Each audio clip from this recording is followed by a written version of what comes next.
الذين اصطفى رب اشرح لي صدري ويسر لي امري واحلل عقدة من لساني يفقهوا قولي. ربنا افتح بيننا وبين قومنا بالحق وانت خير الفاتحين. سبحانك ربنا لا علم لنا الا ما علمتنا انك انت العليم الحكيم. اما بعد, brothers and elders, assalamu alaikum wa rahmatullahi wa barakatuh. Just chill out and relax. It's not a short talk.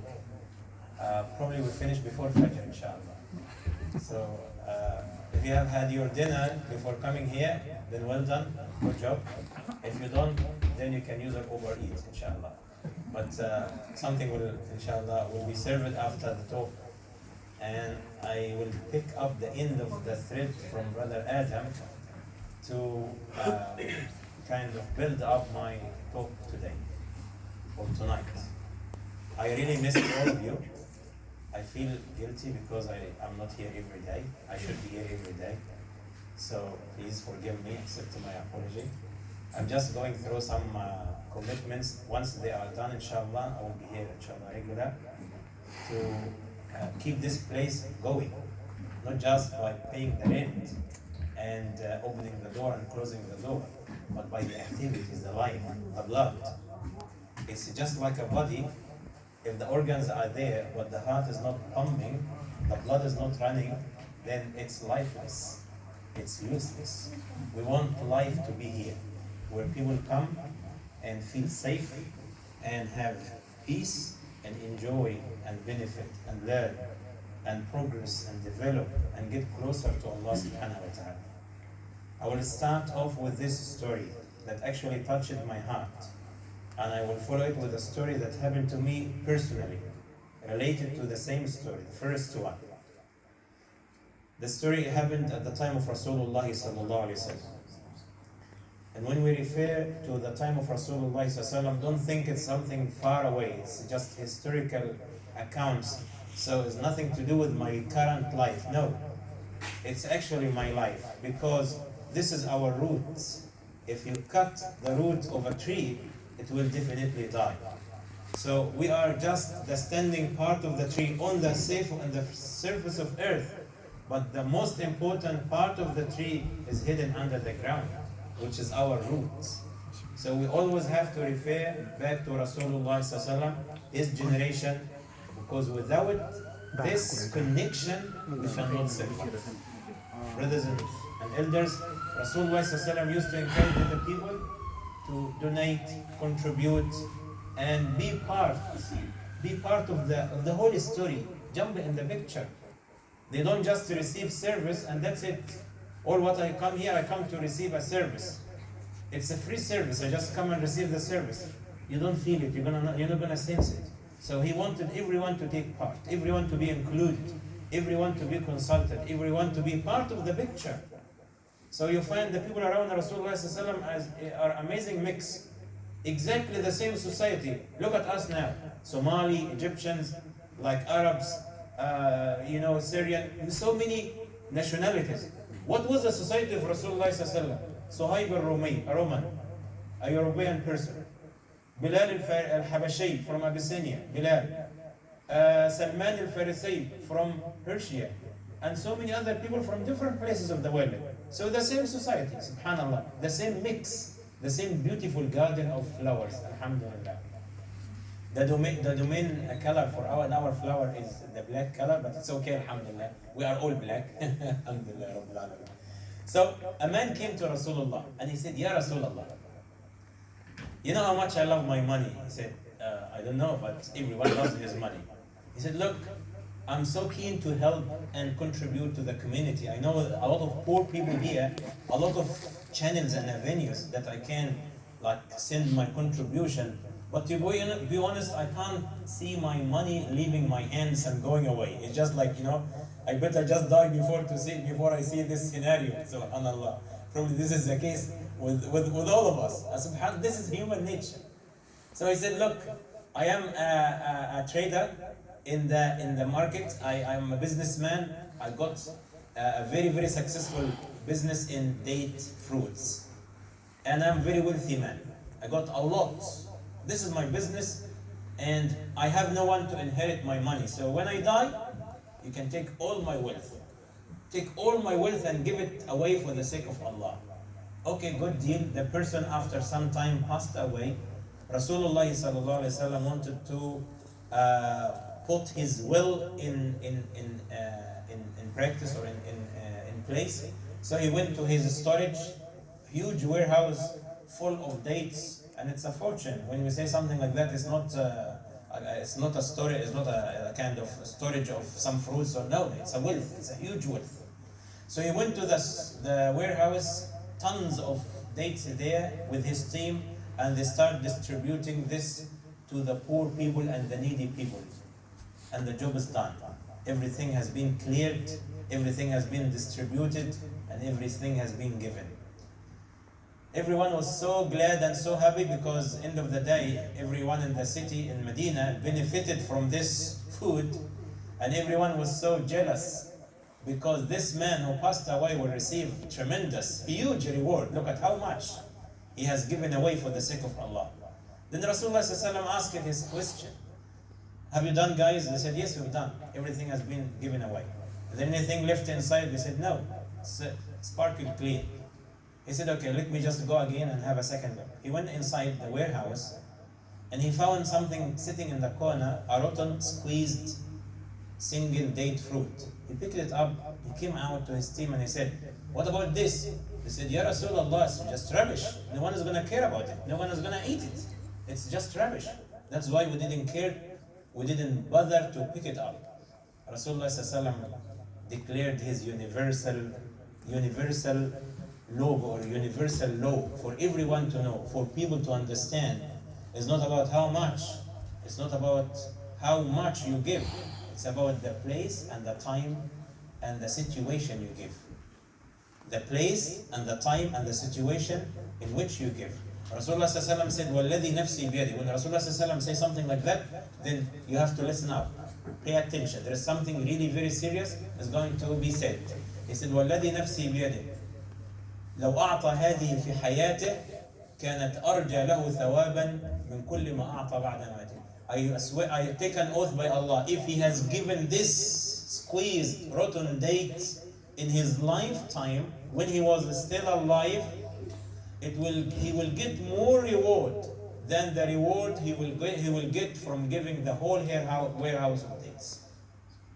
The reward he would have got for this single rotten date in his lifetime would be more than the reward he is going to get from Allah for that whole entire warehouse and storage of dates. When you are alive, you love the money. Allah subhanahu wa ta'ala says, وَتُحِبُّونَ الْمَالَ حُبًّا جَمًّا. The maximum amount of love, you only give it to your money. Right? But when you leave this world, this is not your money. Rasulullah said, يَبْكِ ibn Adam, the son of Adam cries at the time of death. يَقُولُ مَالِي مَالِي. My money, how can I leave this world and I leave my money? It's just my wealth. I spent my entire life collecting this money. I just leave it like that. Then the angels are going to reply to him on behalf of Allah subhanahu wa ta'ala. Ya ibn Adam, O son of Adam, what do you mean by my money? وَهَلْ لَكَ مِنْ مَالِكَ. Didn't you know that your money, your actual money is? And they listed three things. مَا أَكَلْتَ فَأَفْنَيْتَ. Whatever you have eaten and digested, and that's it. This is your money. وَمَا لَبِسْتَ فَأَبْلَيْتَ. And whatever you have used for clothing yourself and it's worn out. Not even the clothes that you're going to leave behind is not even your money. وَمَا تَصَدَّقْتَ فَأَبْقَيْتَ. And whatever you have sent or you have given in the path of Allah, away for the sake of Allah, and this is the remaining part of your money. This is actually your money that you have invested with Allah subhanahu wa ta'ala. But whatever is outside those three categories is not your money. It is your children's money, it is your wife's money. They will enjoy this money and you will be questioned about it. You will be questioned about it. When the Sahaba used to receive people coming asking for help, let's say the poor people, I don't like the word beggars, it's a very humiliating word. When they receive them, they used to smile at their face and say, Marhaban بمن جاء يحمل أجورنا إلى الآخرة. Welcome to those people who come to carry our loads of hasanat, of good deeds to Allah, to Akhirah. So there's just free shipping. Those are the courier people. They just come to pick up our reward and, subhanAllah, deliver it to Allah subhanahu wa ta'ala straight away. Brothers and elders, it's a very challenging in this world, especially in this material world, where everyone is so keen to pleasure himself and enjoy myself. I can't wait, man, to get Samsung Galaxy Ultra 20, isn't it? The latest one. I'm just saving my money to do that, subhanAllah. I can't wait to have my, BMW. I can't wait to have this car. I can't wait to have this house. I can't wait to have... Why you can't wait to have your house in the Jannah, in the company for Allah subhanahu wa ta'ala? And how are you going to do that? You start investing, trading with Allah subhanahu wa ta'ala right now. وَمَا تُقَدِّمُوا لِأَنفُسِكُم مِّنْ خَيْرٍ تَجِدُوهُ عِنْدَ اللَّهِ. Whatever you send forward, you deposit in your account with Allah, you will find it straight away with Allah subhanahu wa ta'ala. But not the same. هُوَ خَيْرًا وَأَعْظَمَ أَجْرًا. It is way much better than what you have given to Allah subhanahu wa ta'ala. Now I will share my personal experience, because this is all looks like, it's like, old-fashioned kind of stories, and we just know about that. Okay, something new, brand new, latest version of this. Few months ago, I was invited to Palmerston North for a fundraising program. They said, "Can you please come and help us? We are going to build a new masjid, and we want to raise fund. We're going to sell tickets. We're going to cook some food and serve the food, and people eat and give some donations, so give some encouragement." I said, Alhamdulillah, if Allah subhanahu wa ta'ala utilized me and uses me for this purpose, I'm more than happy for that. They said, we're going to compensate you for your petrol. We're going to drive from Wellington to Palmerston North. We're going to give you $100, $100 just for your petrol. And your time and your effort will be for the sake of Allah. I said, look, let's just leave it. Everything is just for the sake of Allah. I don't want to anything. Don't do anything. Maybe I can't help more than that, but just leave it for the sake of Allah subhanahu wa ta'ala. But that happened after we completed the event, after we completed the fundraising. The target was $4,000. This was the dream, to get $4,000 from the people, out of the pockets of the people on that night. And alhamdulillah, we managed to get out from the people at that night $35,000. Alhamdulillah, in one go. Because actually we put two muscly guys at the door, and anyone who wants to run away, beat him up, take his credit card and let him out. Okay, so we're going to do the same kind of fundraising. No, it was a good improvement. Don't be scared. Some people check me their pockets, my credit card is not on me. So I work in the service, in the translation service. And I was asked by the office to do a project, translation project, alongside with other people who have to do the same project. And the one who will get the best, the best result or the best business, the best project, will be awarded as a promotion $1,000. I was extremely busy at that time, but I have to, because this is my job. So I actually did the worst project ever I can do in my life. I was half asleep and halfway job and handyman job, and I just made a lot of mess, and I put them together, split them on the paper, and then I presented them as the worst type of work that can be ever presented. So I have 0% hope to get anything for this kind of project. So when I was after the program, I said to the brother, I have to go back home. Take the $100. I said, no, I'm not going to take anything. Please, please. I said, no. But we're targeting $4,000. Now we've got $35,000. So $100 is not a big deal. I said, just leave it for the sake of Allah. And subhanAllah, the moment I lifted the masjid, something just came to my mind. Why don't check your bank account? And subhanAllah, I was just accidentally putting the GPS on and the data on to put the GPS so I can return back again, right? And subhanAllah, I noticed the notification came, my bank received $1,000 from my office as payment, my project was successful. I gave away $100, I received $1,000 on the spot. 1 minute after that, I got it. Subhanallah, I couldn't hold my tears, and I said to myself, وَمَنْ أَصْدَقُ مِنَ اللَّهِ حَدِيثًا. Who can be more truthful than Allah subhanahu wa ta'ala? Brothers, we ride a train or a bus, and sometimes we fall asleep. We jump on the aeroplane and we fall asleep. And we don't know who is the driver, who is the pilot. Because we trust, they know their job. We trust the driver, they know their job. When Allah subhanahu wa ta'ala said, rely on me, just leave it to me, I will sort it out. We don't have this much confidence and trust in Allah. We said, no, I will do it myself. Trust Allah subhanahu wa ta'ala. He said, لَإِن شَكَرْتُمْ لَأَزِيدَنَّكُمْ. He said, مَنْ جَاءَ بِالْحَسَنَةِ. Whoever come forward with one hasana, فَلَهُ عَشْرُ أَمْثَالِهَا. He will get 10 more. 10 rewards for this hasana. Not only one for one. He will get minimum 10. Subhanallah. And that happened, subhanallah, this is not the first time it happened to me, many times. But this time, subhanallah, it was very clear. $100, I left it, I didn't take it.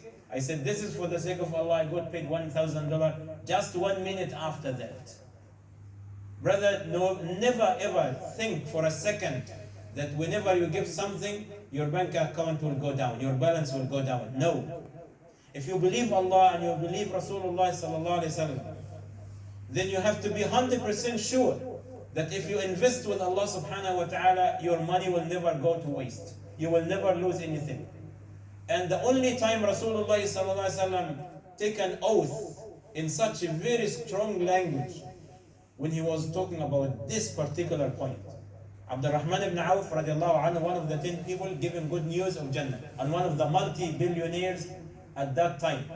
At the time of Rasulullah sallallahu alaihi wasallam, he was just like Bill Gates of our time, or the other Indian guy the other guy who owned Amazon.com. I don't know his name, but anyway, he was such a wealthy man who started from the scratch, and he was later on in few years he became the one multi-millionaire. He is the one who narrated this hadith. So you just have to make this kind of link. The one who memorized and who relates this hadith and the hadith itself. Rasulullah sallallahu alaihi wasallam said, ثلاث أقسم عليهم. I take an oath by Allah that 3 things will definitely happen, and I have no doubt about them. It's 100% true. The first one, he said, ما نقص مال من صدقة. No money is going to get less because of the sadaqah. Your money will never go less or get less because of giving sadaqah, giving it away. It will go more and more and more and more. And trust Allah subhanahu wa ta'ala, you will get paid here. Allah doesn't have to delay. Allah doesn't have to pay you, and Allah pay the people in advance. Some people think, yeah, this is an akhirah, I need to enjoy now. I mean, why should I just do it now? Look, you're going to get paid now, here, in this world. Just have this certainty, this yaqeen, this confidence. مَا نَقَصَ مَالٌ مِّن صَدَقَةٍ. No money is going to go less or get less because of giving sadaqah, of giving away. And then he said, فَتَصَدَّقُوا. Then give away. Don't wait. Abdurrahman ibn Auf radiallahu anhu, as I told you, he lost all of his money in Mecca. And he migrated to Medina, and he started from the scratch. Somebody offered him, Rasulullah sallallahu alaihi wasallam, handed him out to another Ansari from Medina, said, okay, this is Abdurrahman ibn Auf, look after him, give him some help and support. And this Ansari said to him, okay, this is my house, take half and keep half. This is I got 2 wives, take both of them. No, I actually did it. Take only one of them, okay? And if you can take 2, then do it. This is not recorded in the hadith. He said, take one of them and keep one for me. And this is my money, take half and leave half. He said, keep your 2 wives. I don't need any of them.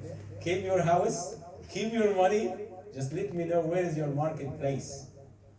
Okay, he said, okay, why? He said, just let me know where is the market. He went to the market, and within few weeks, he got married. And he was dressing very nicely. He was bankrupt, indebted. And then he came to Rasulullah sallallahu alaihi wasallam and said, I got married, an Ansari girl. Rasulullah sallallahu alaihi wasallam said, So where is the walima? We didn't hear about that. Where is the food? He said, oh, Rasulullah, I'm just out of my date. He said, okay, أولي ولو بشاة, just one sheep, not too much. We're not looking for a camel or a cow or something. Because somebody like you, his walima, his food, should be just one sheep. The Ansar is hungry. The people are hungry. You have 100,000 people come to the masjid. So if you think to have a walima in the masjid, then be ready for 3, 4, 5 cows or 3, 4, 5 camels to feed this number of people. So we are so lucky we have function in the masjid, only a few people turn up, so we can manage with some biscuits or something like that.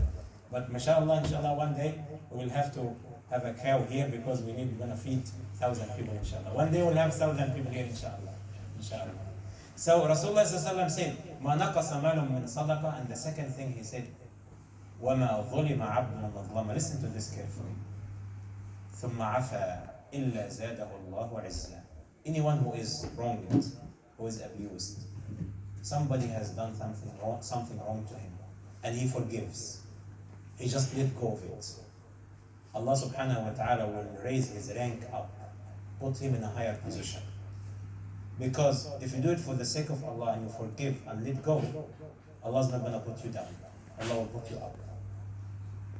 When did Rasulullah receive the honor of visiting the heaven and the angels in the sky? When did he receive this? It happened right after he was humiliated and he was ridiculed and he was stoned and he was bleeding. After he came back from Taif, his visit to Taif, and people ridiculed him, abused him, insulted him, stoned him. This was the time that he was, according to our own understanding, he was very down to earth. This is the time when he forgive. This is the time when Allah subhanahu wa ta'ala take him up to the highest level, where nobody ever reached this level. Not an angel, not a human being reached this level. He was in direct conversation with Allah subhanahu wa ta'ala. Allah spoke to Musa. Musa was, alayhi salam, he was on earth and Allah subhanahu wa ta'ala above him. But when Allah spoke to Rasulullah sallallahu alaihi wasallam, he was up in the heaven, above the Jannah. Not even below the Jannah, he was above the Jannah in the highest ever level that any human being can ever reach, and no other human being have ever reached. Why? Because he forgave. He let go. This is the wa'd of Allah, the promise of Allah. Don't do it tit for tat. Don't do it one for one. If you want to talk to somebody, if you feel subhanallah, nervous or angry or anything about somebody, think about it. Think about this promise of Rasulullah sallallahu alaihi wasallam. Your rank, your level, your position, your status will be high above if you let go and forgive. The third one, Rasulullah sallallahu alaihi wasallam said, ما نقص مال من صدقة وما ظلم عبد مظلمة ثم عفا واستغفر إلا زاده الله عزة. And that's the other thing. وما فتح عبد باب مسألة إلا زاده الله ذلا. If you open the door for asking the people, in other words, if you pretend that you need the people's help, or you take advantage of people and ask their help and support while you don't need, Allah subhanahu wa ta'ala will open a door of poverty to you. So many people take advantage of being in a position that people feel sympathetic or sorry for them, or they offer help and say, "Oh brother, wallah, I need your help, please, can you help me?" So they help them financially, or they help them with other type of help, but they don't need this kind of help. Allah subhanahu wa ta'ala is going to make them poor and poor and poor, make them more needy and more trouble, put them in more trouble. Always turn to Allah subhanahu wa ta'ala and ask Him for help. Ask Him for help if you need really help. And if you don't need the people's help, don't ask for help, especially financial help. When you ask for financial help from people, from government, be careful. If you don't need, when you don't deserve this kind of help, this kind of subsidy, this kind of a privilege, then Allah subhanahu wa ta'ala is going to put you down, or Allah is going to put you in a position that you will be in more trouble, and your poverty will go bigger and bigger and bigger. Your need will go bigger and bigger. Your situation will get harder and harder and harder. Now we spoke about giving sadaqah. Jazakallah khairan, inshallah.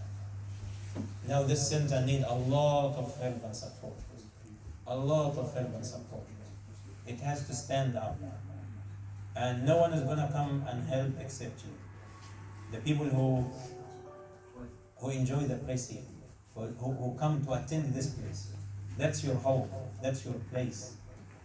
And the, the, the real Muslim community is a community that does not need help, does not need to ask the people for help. The people should go straight away and offer the help.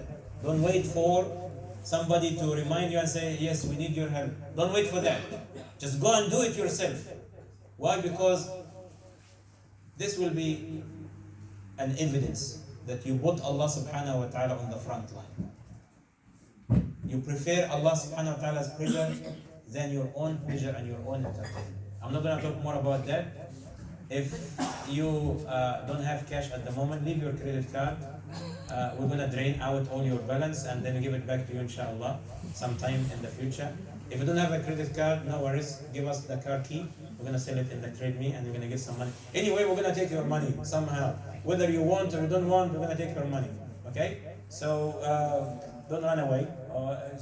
If you don't come back again, we'll still have to get you. Everything is recorded here, so we know who was present here. So don't try to hide anywhere. Help yourself. Do not wait for somebody to ask you to help yourself. What we are asking is you helping yourself to make your way to the Jannah. Invest with Allah subhanahu wa ta'ala. Invest with Allah subhanahu wa ta'ala. That actually was not my topic. This is just a side note. I'm going to start my topic right now. Inna lillahi wa inna ilayhi raji'un. No, that's the end of my story. That's the end of my talk, inshallah. Don't panic. We don't have much time left before Isha. But brothers, if you really want to make money, invest with Allah subhanahu wa ta'ala. If you are short of cash, give to Allah and Allah subhanahu wa ta'ala will give you. If you need $1,000, give Allah $100. Give for the sake of $100 and you will get paid $1,000. And if you have any doubt about that, then this doubt is doubt about your faith in Islam, your iman in Allah subhanahu wa ta'ala. You shouldn't have any kind of doubt.